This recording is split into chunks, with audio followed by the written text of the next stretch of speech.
Hello everyone, welcome back. तो चलिए बिना किसी देरी के आगे की स्टोरी पे नजर डालते हैं।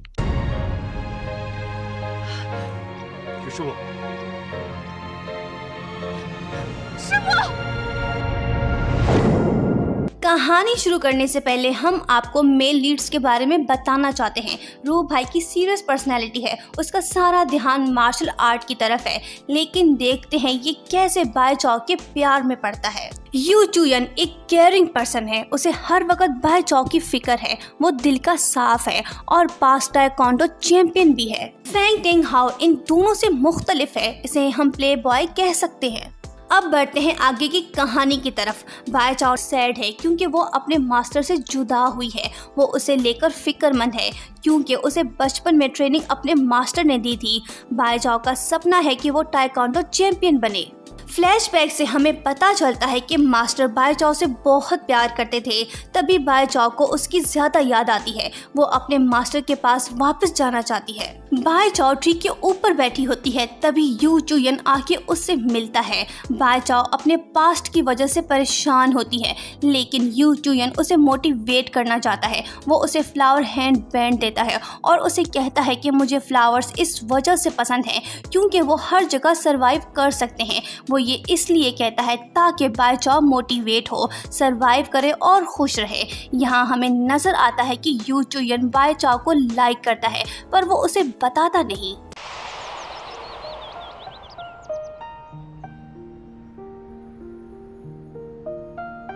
एक बार फिर से वही छोटी लड़की जिसको हमने पहले पार्ट में आफत मचाते देखा था, जिसने ब्लेम लगाया था फेंग टेंग हाओ और बाय चाओ के मास्टर पे, उसकी फिर से एंट्री होती है। वो जाके मास्टर शू शियान को बुरा भला कहती है, लेकिन मास्टर एक सीधा साधा इंसान है, वो इन बातों का बुरा नहीं मनाता। पर देखना होगा क्या वाकई उसने चीटिंग की थी या उसे फंसाया गया था।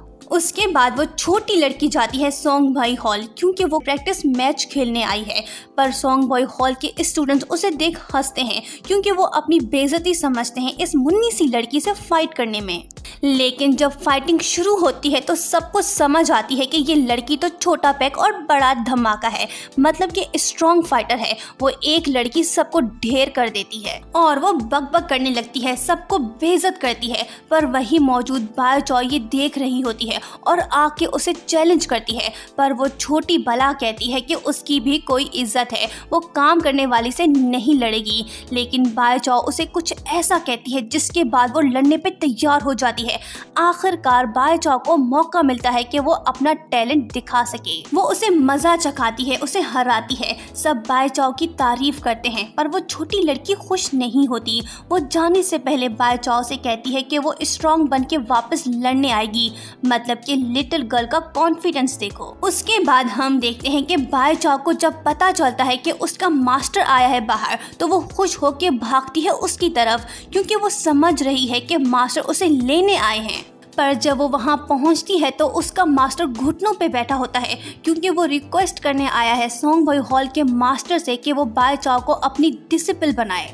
पर बाय चाओ रोते हुए कहती है कि उसका मास्टर एक ही है, वो किसी और को मास्टर नहीं समझती। वो रिफ्यूज करती है, पर उसका मास्टर उसे समझाता है कि तुम मेरे साथ रहते ड्रीम्स को पूरा नहीं कर पाओगी और ना ही ताइक्वांडो की अच्छी फाइटर बन पाओगी। बाय चाओ कहती है कि तुमने मुझे मार्शल आर्ट सिखाया, तुम ही मेरे रियल मास्टर हो। लेकिन मास्टर उस पर गुस्सा होने लगता है और कहता है कि तुम क्यों नहीं समझ रही हो, तुम्हें इसे अपना मास्टर बनाना होगा। लेकिन बाय चाओ कहती है कि सॉरी, मैं ऐसा नहीं कर सकती हूँ। ये सुन के उसके मास्टर को शॉक लगता है और वो नीचे जमीन पे गिर जाता है, बेहोश हो जाता है। अपने मास्टर की हालत देख बाय चाओ रोने लगती है। पर हम देखते हैं मास्टर को हॉस्पिटल में। डॉक्टर से बाय चाओ को पता चलता है कि उसके मास्टर अपना ख्याल नहीं रख रहे। ये सुन के वो और भी ज़्यादा फिक्रमंद हो जाती है मास्टर के लिए।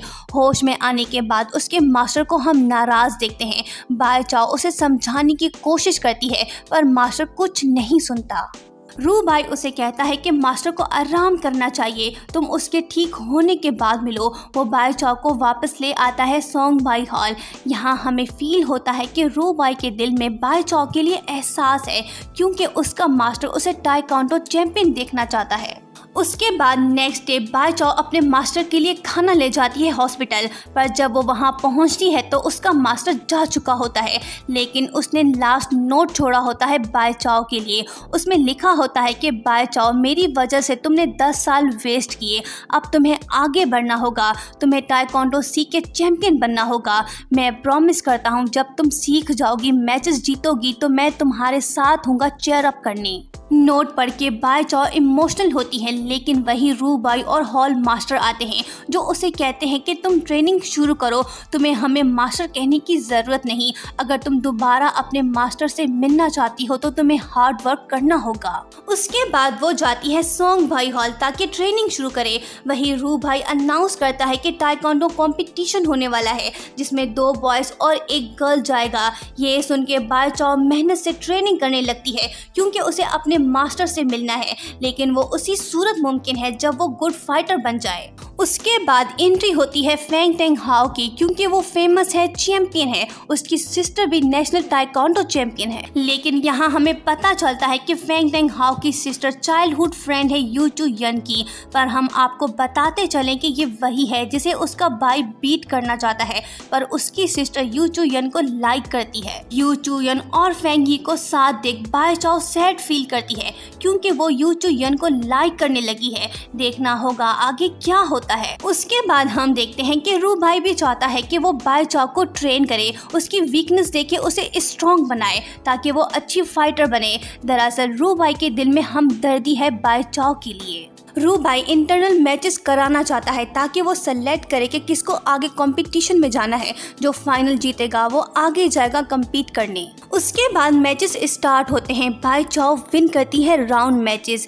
ये देख रू भाई को फील होता है कि बाय चाओ में टैलेंट है, अगर उसे अच्छी ट्रेनिंग मिली तो वो बहुत आगे जा सकती है, अच्छी फाइटर बनेगी। बाय चाओ फाइनल में पहुंच जाती है, लेकिन उसके सामने एक डेंजरस अपोनेंट है जो हर साल जीतती है। जब मैच शुरू होता है तो पहले तो हम देखते हैं कि बाय चाओ हारने वाली है, पर बाद में वो फाइट बैक करके मैच विन करती है। लेकिन बाय चाओ इंजर्ड है, वो बेहोश होने वाली होती है। तभी वहाँ यू चू यन आ जाता है। रू बाई उसे देख खुश नहीं होता, हर कोई शॉक्ड होता है पास्ट चैंपियन यू चू यन को बाय चाओ के लिए फिक्रमंद देख। बाय चाओ जीत तो जाती है, लेकिन अदर स्टूडेंट्स उसे चीटर कहते हैं क्योंकि वो समझते हैं कि उसने अचानक वार किया था अपोनेंट पे। बहरहाल जब रू भाई फीमेल कैटेगरी का रिजल्ट अनाउंस करता है तो उसमें बाय चाओ नॉमिनेट नहीं होती। ये सुन के बाय चाओ का दिल टूट जाता है क्योंकि उसे कंपटीशन में जाना है। वो रू भाई से कंप्लेन करती है कि मुझे सेलेक्ट क्यों नहीं किया, पर वो कहते हैं कि तुम्हें एक्सपीरियंस नहीं, तुम हार जाओगी। लेकिन बाय चाओ को अपने ऊपर यकीन है, वो चाहती है कि उसे भेजा जाए, वो कंपटीशन उसके लिए इम्पोर्टेंट है। पर वहीं फिंग ही आ जाती है यू चू यन के साथ। वो बाय चाओ को चैलेंज करती है और उसे कहती है कि तुम गलत हो, रू बाई का फैसला सही है। बाय चाओ चैलेंज एक्सेप्ट करती है, लेकिन उसे आइडिया नहीं कि फिंग ही एक फीमेल चैंपियन है। फाइट शुरू होती है, वो आसानी से बाय चाओ को हरा देती है। हारने के बाद बाय चाओ दुखी होती है क्योंकि यही बेस्ट चांस था जिसको यूज करके वो अपने मास्टर से मिल पाती। उसके बाद बाय चाओ डिप्रेस्ड होती है और ट्रेनिंग भी मिस करती है। अब उसका इंटरेस्ट खत्म हो गया है ताइक्वांडो में क्योंकि वो समझती है कि उसने फिंग ही से हार के मौका गंवा दिया। अब वो अपने मास्टर से कभी भी नहीं मिल पाएगी और यहीं पे पार्ट एंड होता है। क्या बाय चाओ दोबारा से ट्रेनिंग शुरू करेगी और क्या वो अच्छी फाइटर बन पाएगी? इसका नेक्स्ट पार्ट हम वेरी सून एक्सप्लेन करेंगे। Thank you so much for watching and don't forget to subscribe.